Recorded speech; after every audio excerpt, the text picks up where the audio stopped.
नमस्कार शिक्षार्थियों, स्वागत है आपका NIOS के स्टूडियो में।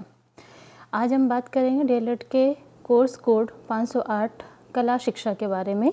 मैं महजबीन फातिमा कला शिक्षा के बारे में बात करेंगे। कला शब्द इतना व्यापक है कि विभिन्न विद्वानों की परिभाषाएं केवल एक विशेष पक्ष को छूकर रह जाती है। कला का अर्थ अभी तक निश्चित नहीं हो पाया है, यद्यपि इसकी हजारों परिभाषाएं की गई हैं।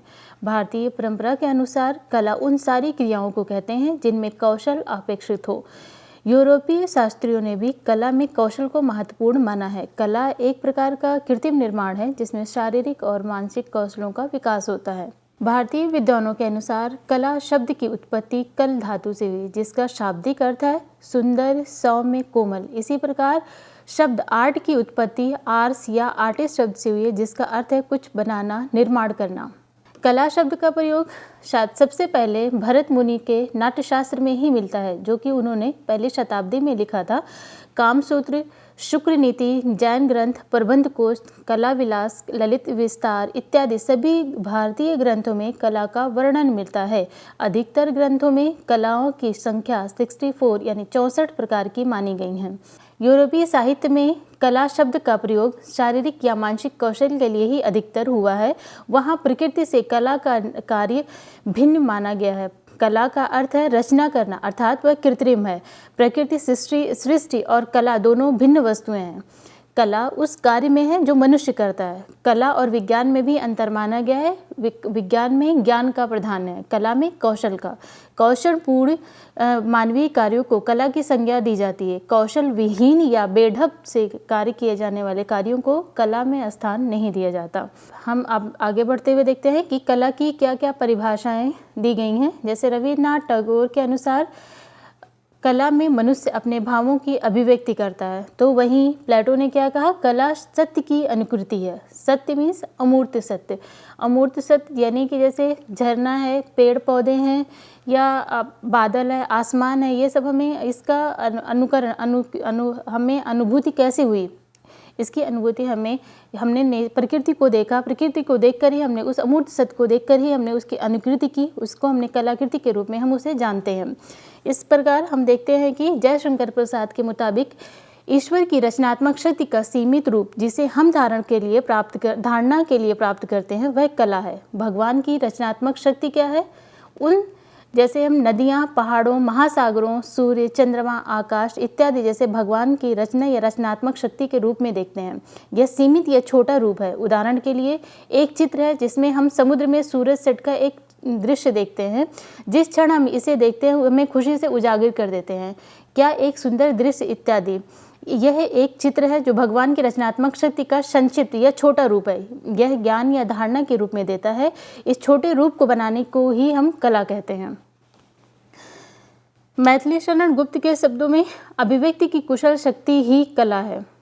यानी एक व्यक्ति अपने भावों को, अपने विचारों को अपने लोगों के सामने जब प्रस्तुत करता है, अपने आप को जो अभिव्यक्ति करने का जो तरीका माना गया है, अब मैथिली शरण गुप्त के अनुसार कि वो व्यक्ति जो अभिव्यक्ति बहुत अच्छे तरीके से अपने आप को कर ले, अपने विचारों की अभिव्यक्ति कर ले, अपने भावों की अभिव्यक्ति कर ले, तो उसको में जो कुशल है या जो सक्षम है वो क्या कहलाती है? कला कहती है। उस शक्ति को हम कला शक्ति कहते हैं। कला चर्चाओं के द्वारा हम समझ सकते हैं कि हम कला को एक परिभाषा के रूप में परिभाषित नहीं कर सकते हैं। कला का वर्गीकरण करने के लिए सिर्फ कोई एक सिंपल तरीका नहीं है, कोई एक आसान तरीका नहीं है। कुछ विद्वानों के अनुसार इंद्रियों को आधार माना गया है, कुछ ने संस्कृति, इतिहास, माध्यम इत्यादि को आधार मानकर कला का वर्गीकरण किया। विद्वानों में इसमें भी मतभेद है। माध्यम को सबसे ज़्यादा आधार मानकर कला के वर्गीकरण को सभी विद्वानों ने ज़्यादा मान्यता दी। यानी माध्यम को ही किस माध्यम से आप अपने आप को वे अभिव्यक्ति करते हो, यानी अपने विचारों की, अपने भावों की, जो आपके आइडियाज़ हैं उनको आप किसके माध्यम से प्रकट करते हो, उसको हम क्या कहते हैं? उसको उस माध्यम के वजह से, यानी आपने चित्रकला के माध्यम से अपने आप को प्रदर्शित किया या आपने अपने आप को डांस के या ड्रामा के माध्यम से अपने आप को प्रदर्शित किया, तो वो माध्यम को आधार मानकर कला को जब हम वर्गीकरण करते हैं तो वो दो तरीके से की जाती हैं। पहला जैसे है माध्यम के आधार पर दो भागों में जो विभाजित किया गया, पहला है दृश्य कला, दूसरा है प्रदर्शन कला या हम उसे निष्पादन कला भी कहते हैं। प्रदर्शन कला किसे कहते हैं? कला का वह रूप जो मुख्यतः दृश्य प्रकृति की होता है, जैसे रेखा चित्र, चित्रकला, मूर्तिकला, वास्तुकला, फोटोग्राफी, वीडियोग्राफी, चलचित्र इत्यादि।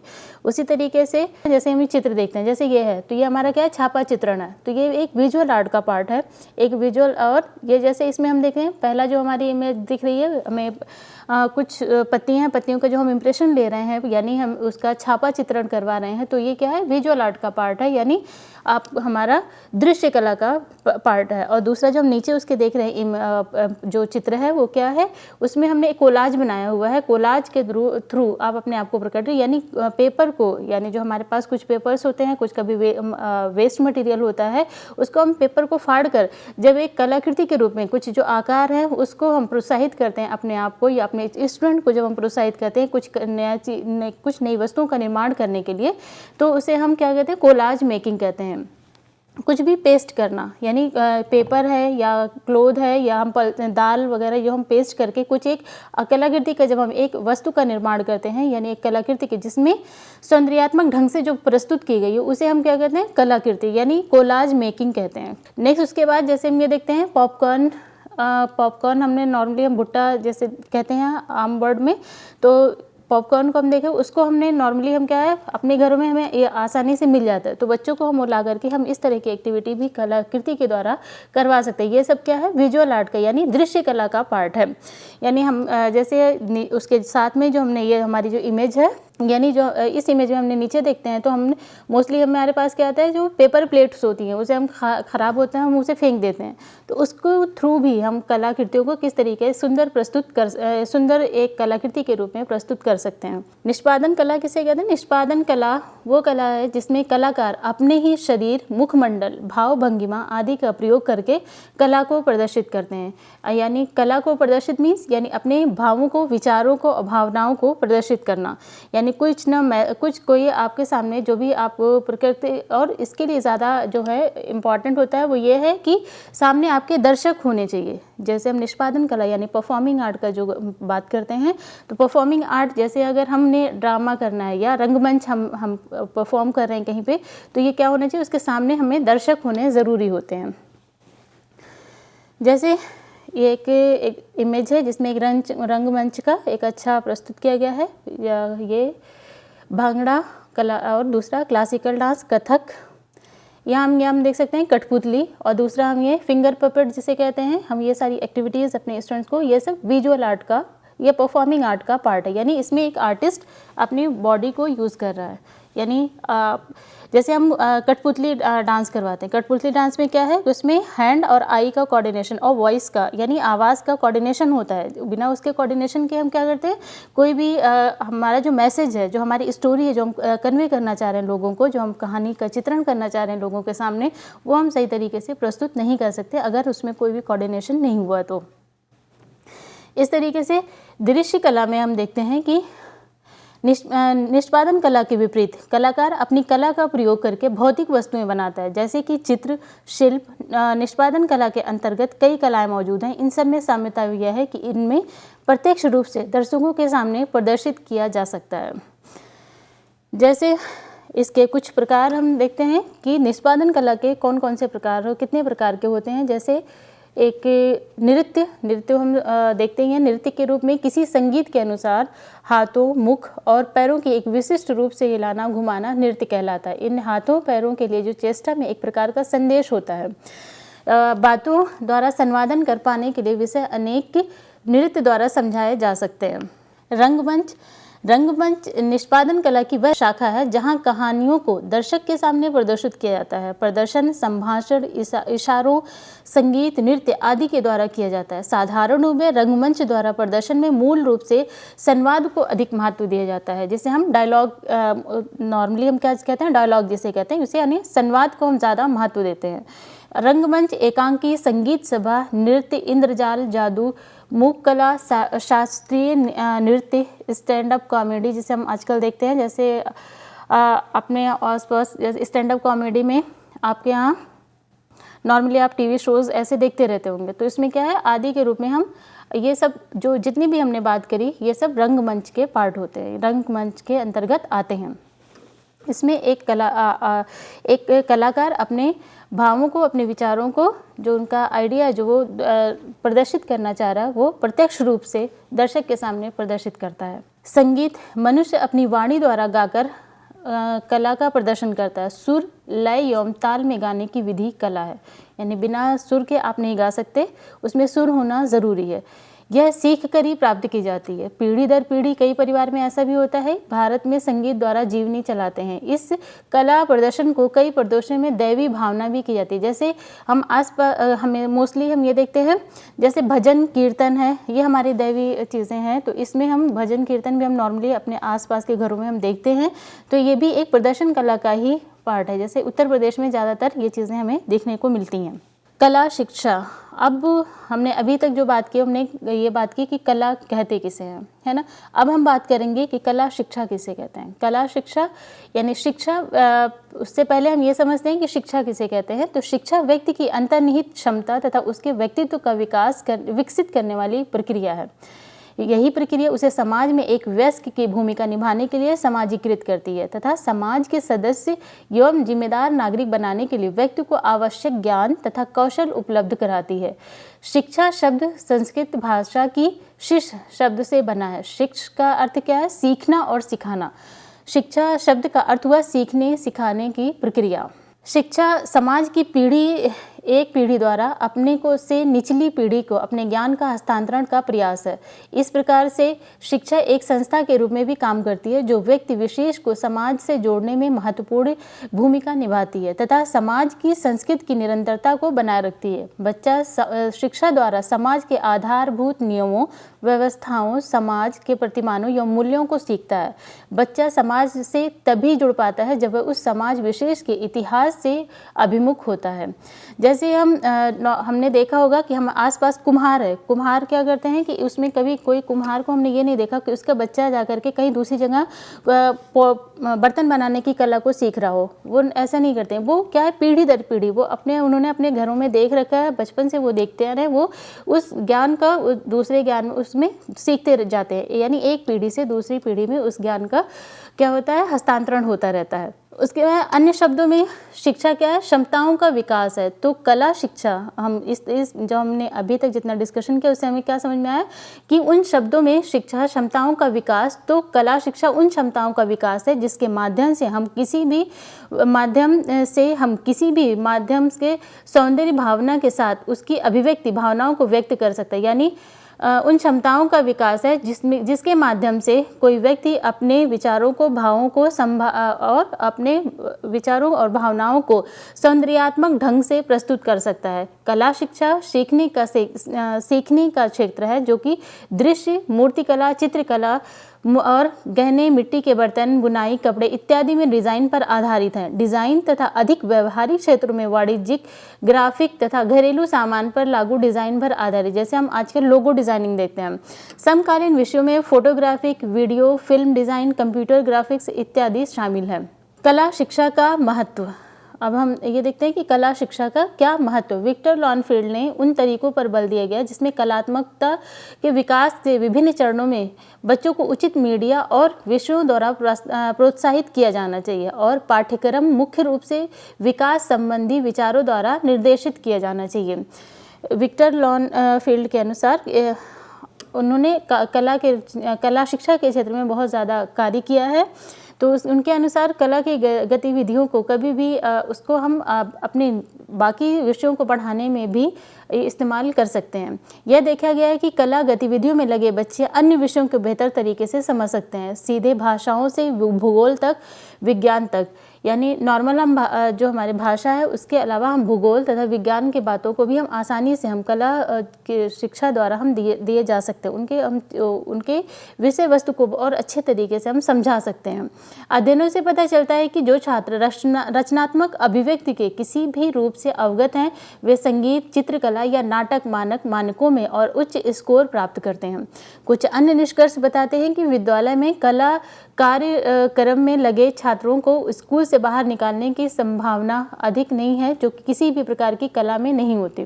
रचनात्मकता, उसके बाद हम ये देखते हैं कि कला के द्वारा बच्चों में किन किन क्षमताओं का विकास होता है। तो रचनात्मकता कला कार्यक्रमों के दौरान छात्रों को अक्सर सामग्री दी जाती है जो कुछ भी उन्हें लगता है उन्हें आकर्षित करने के लिए कहा जाता है। इस प्रकार मुक्ति बैती कला गतिविधियां बच्चों में रचनात्मकता को बढ़ावा देती है, उनकी कल्पना शक्ति के साथ साथ निर्णय लेने के कौशल में भी मदद करती है।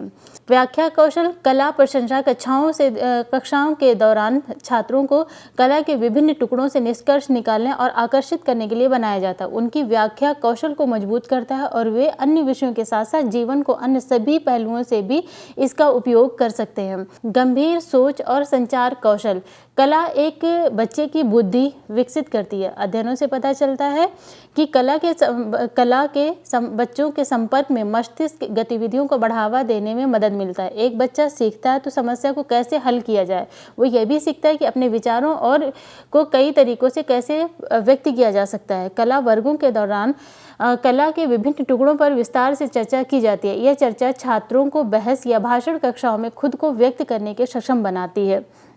व्यक्ति विकास नाटक गतिविधि जैसे कला रूप में बच्चों के समग्र व्यक्तित्व को विकसित करते हैं। वे एक बच्चे को आत्मसम्मान का निर्माण करते हैं और उन्हें अनुशासित बनाते हैं। कला में एक बच्चा बहुत रचनात्मक और अभिनव हो जाता है। वह प्रेरणा विकसित करता है। वो ये भी सीखता है कि वो दूसरों के साथ कैसे सहयोग करें। अवलोकन कौशल बच्चों के लिए कला गतिविधियां उन्हें अवलोकन कौशल में सुधार करती है। उदाहरण के लिए घर के एक स्केच को आकर्षित करने के लिए आवश्यक कौशल वही है जो सौर मंडल को समझाने के लिए आवश्यक है और यह पता लगाने के लिए कि कोई विशेष सहपाठी क्यों और कैसा व्यवहार कर रहा है, यह ऐसा सही है या कैसा है। वो अपने आप को उसका अवलोकन शक्ति का विचार, यानी जब हम कला शिक्षा के द्वारा हम बच्चों को ये सिखाते हैं कि कला के द्वारा आपको अपने ही जैसे आपने अच्छा बनाया है या कितना अच्छा कोई भी आर्ट वर्क आपने क्रिएट किया, तो हम सबसे पहले कलाकृति को अपने एक कलाकार खुद ही अवलोकन करता है कि वो कितना अच्छा है, लोगों को कैसा अच्छा लगे और उसको कितने ज़्यादा सौंदर्यात्मक ढंग से और ज़्यादा प्रस्तुत किया जा सकता है। आत्मसम्मान बच्चों की कला गतिविधियां उन्हें उत्सुक बनाती हैं। एक बच्चा सीखता है कि कला में भाग लेकर चीज़ों पर सवाल कैसे उठाया जाए। एक स्केच ड्राइंग करने के बाद यदि कोई बच्चा अंतिम परिणाम पसंद नहीं करता है तो कुछ हिस्सों को मिटा देता है और फिर से खींचता है। इस प्रकार वह कला के माध्यम से परीक्षण और त्रुटि सीखता है। वास्तविक जीवन परिस्थितियों में भी वो इसका उपयोग करता है। जब भी हम कोई भी कलाकृति का निर्माण करते हैं तो अगर वो ख़राब होने लगे तो हम ये चीज़ें भी सिखाते हैं कि उसको हम किस तरीके से उसको दोबारा से हम नई वस्तुओं का निर्माण कर सकते हैं। उस तरीके से कला शिक्षा के महत्व को इस तत्व को समझाया जा सकता है कि आज के पूरे मानव इतिहास को हमें साहित्य, संगीत, दृश्य कला, नृत्य और नाटक जैसे विभिन्न कला रूपों के माध्यम से बताया गया है। कला भौगोलिक या सांस्कृतिक सभी सीमाओं से आगे है।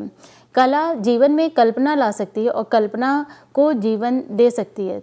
तो निष्कर्ष निकालने के लिए कहा जा सकता है कि कला गतिविधियों में शामिल होना उनकी सामाजिक, भावनात्मक, बौद्धिक और व्यक्तिगत विकास के लिए बच्चों के लिए ज़रूरी है। कला शिक्षा के उद्देश्य। कला शिक्षा का क्या क्या उद्देश्य होता है, उन्हें हमने कला डीएलएड के कोर्स में ऐसा क्यों रखा है कि कला शिक्षा की क्या ज़रूरत है। तो कला शिक्षा के द्वारा हमें एक बच्चे को उसको आर्टिस्ट नहीं बनाना है।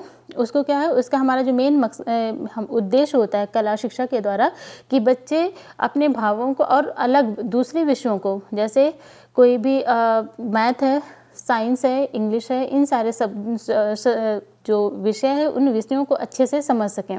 तो कला शिक्षा के उद्देश्य ये है कि बच्चों को विचारों, भावनाओं और अभिव्यक्ति को स्पष्ट करने और व्यक्त करने में सक्षम बनाने के लिए एक श्रृंखला के माध्यम की एक अनुभव है। जैसे हम ये कहते हैं कि कला क्या है, एक सौंदर्यात्मक ढंग से प्रस्तुत करने की भावना है।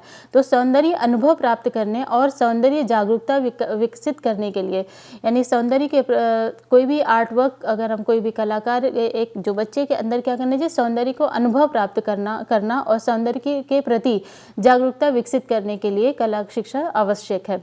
दृश्य कला में, संगीत में, नाटक में, नृत्य और साहित्य में बच्चों की जागरूकता, संवेदनशीलता और आनंद के बारे में जागरूकता विकसित करना ये ज़्यादा ज़रूरी है कि बच्चे जो प्राइमरी लेवल के होते हैं उनको क्या है कि इंजॉय करते हो, यानी कोई भी काम जब वो पढ़ाई कर रहे हो तो वो क्या करें, बहुत ज़्यादा उनको इंजॉयमेंट के साथ ही कला शिक्षा के द्वारा ही हम उन बच्चों के अंदर इंजॉयमेंट के यानी उनको आनंद की प्राप्ति हो, या जो आपको क्लास करने बैठे हैं या क्लास करते हैं या शिक्षा प्राप्त करते हैं तो उस शिक्षा के दौरान उनको मज़ा आना चाहिए क्लास करने में। तो उनकी जो लर्निंग प्रोसेस होती है, जो सीखने की क्षमता होती है, उन शक्तियों का विकास होता है। स्व अभिव्यक्ति के मूल्यांकन के माध्यम से बच्चों के आत्मविश्वास और आत्मसम्मान को महत्व देना।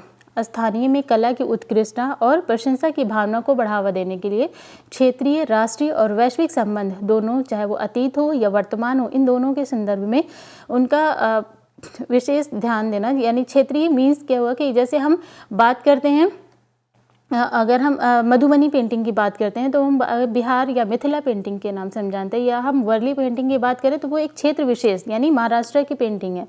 महाराष्ट्र के लोगों ने जो लोगों में ज़्यादा की जाती थी, यानी वो एक क्षेत्र विशेष की कलाकृति हुई। या इस तरीके से हम ये देखते हैं दूसरी चीज़ कि अगर हम बात करें कथक की, तो कथक भी एक विशेष क्षेत्र, जैसे कि कुछ इसके लखनऊ के कुछ घरानाज में होते हैं और ये कुछ राजस्थान के एरिया में होता है। तो ये क्षेत्र विशेष है, लेकिन एक क्षेत्र विशेष के साथ साथ उसके बाद हम जब इसे ग्लोबली हम जब इसको देखते हैं तो कहीं ना कहीं वो हिंदुस्तान की एक आर्ट फॉर्म कहलाई जाती है। तो व्यक्तिगत पूर्ति के लिए कला की महत्वपूर्ण प्रशंसा को बढ़ावा देना, एक व्यक्तिगत जैसे ये ज़्यादा आवश्यक है कि स्वयं बच्चों में हम की भावना को प्रवृत्ति को पैदा करना। मीन्स जैसे एक बच्चा है तो उसको अपनी कलाकृति को उसने अपने कलाकृति का निर्माण किया, उसके अलावा दूसरों की कलाकृति को देखकर वो उसकी प्रशंसा के लिए, उस प्रशंसा करने के को महत्वपूर्ण प्रशंसा कर सके, उसका ये बढ़ावा देना। कला शिक्षा का उद्देश्य हमारी व्यक्तिगत भावनाओं और सोच का प्रतिनिधित्व करती है, जो हमें अपने आत्मविश्वास, सामाजिक जागरूकता, सौंदर्य भावना विकसित करने में मदद करती है और हमें आत्मनिर्भर बनाने में मदद करता है।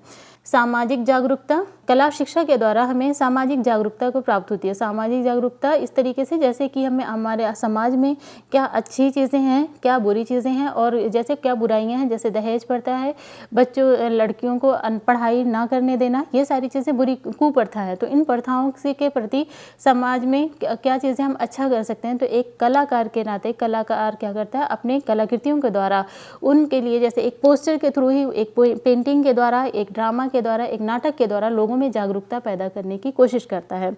आर्थिक लक्ष्य, यानी जब एक हम पेंटिंग बनाते हैं या कोई भी आर्ट वर्क क्रिएट करते हैं या एक शिल्प बनाते हैं, सपोज जैसे एक मिट्टी का दिया ही बनाया है, उसको हमने डेकोरेट किया, तो हमें उसे आर्थिक लक्ष्य भी हो सकता है कि वो हमारी कल को बिक जाएगी। तो बच्चों में उसके अंदर एक आत्मनिर्भर बनने की क्षमता का विकास होता है कि हमें आत्मनिर्भर बनने की उनके अंदर भावना जागृत होती है। अभिव्यक्ति और निर्माण करने की अनुमति देता है, यानी कला शिक्षा के द्वारा बच्चों में क्या होता है, अभिव्यक्ति और निर्माण करने की अनुमति मिलती है।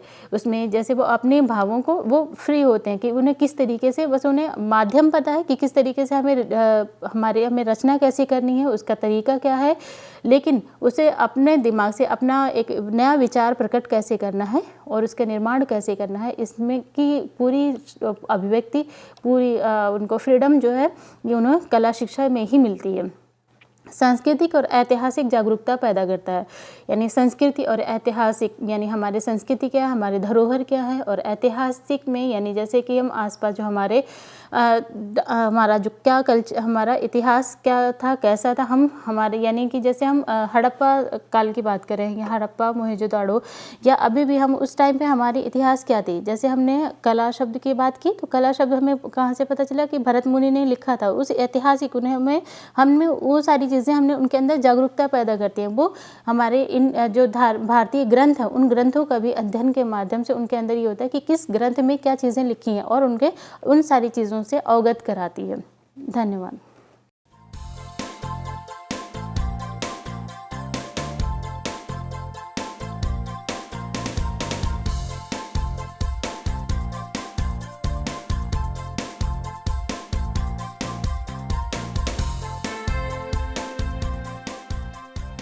घर बैठे पाएं राष्ट्रीय मुक्त विद्यालय शिक्षा संस्थान यानी NIOS में एडमिशन, वो भी एकदम आसान तरीके से, जिससे शिक्षार्थियों को होगी समय और धन दोनों की बचत।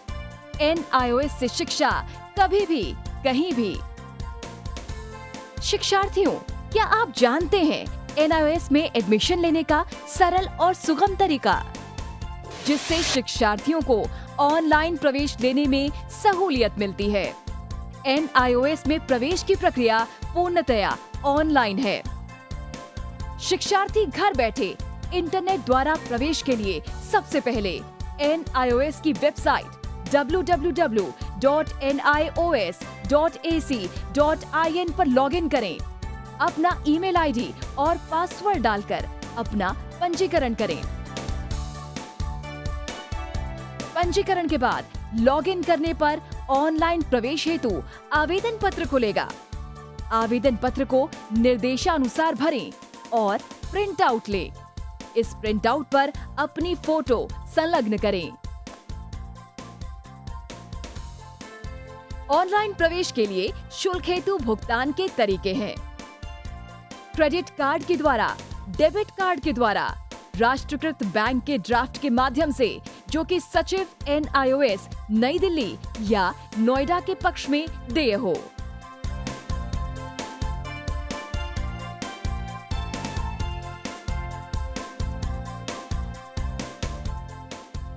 भरे हुए आवेदन पत्र के साथ साथ डिमांड ड्राफ्ट और संलग्न किए जाने वाले दस्तावेज हैं: जन्म रजिस्ट्रार के जिला कार्यालय से जारी जन्म प्रमाण पत्र की सत्यापित प्रति, जिसमें जन्म तिथि अंकित हो, पिछले विद्यालय से प्राप्त विद्यालय छोड़ने का प्रमाण पत्र, जिसमें आवेदक की जन्म तिथि लिखी हो। प्रवेश फॉर्म का प्रिंट आउट NIOS के संबद्ध क्षेत्रीय केंद्रों पर 10 दिनों में पहुंच जाना चाहिए, अन्यथा उचित दस्तावेज न लगे होने पर आवेदन फॉर्म रद्द किया जा सकता है। प्रवेश प्रक्रिया की पुष्टि होने के बाद शिक्षार्थियों को परिचय पत्र व अध्ययन सामग्री डाक द्वारा तुरंत पहुंचाई जाती है। ऑनलाइन प्रवेश एक बहुत ही सुगम और सुविधाजनक प्रवेश प्रणाली है। Online on time for safe and secure admission.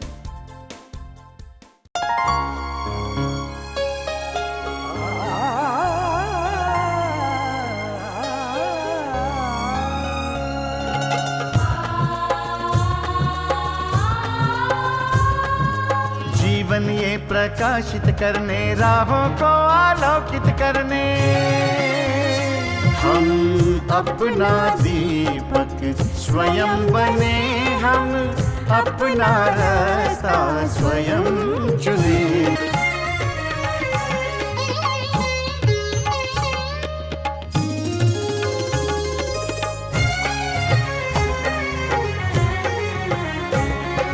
धन साधन समय की सीमा से विद्यालय जो मुक्त हो, धन साधन समय की सीमा से विद्यालय जो मुक्त हो। कभी पढ़े हम कहीं पढ़े वे विषय की लोच से,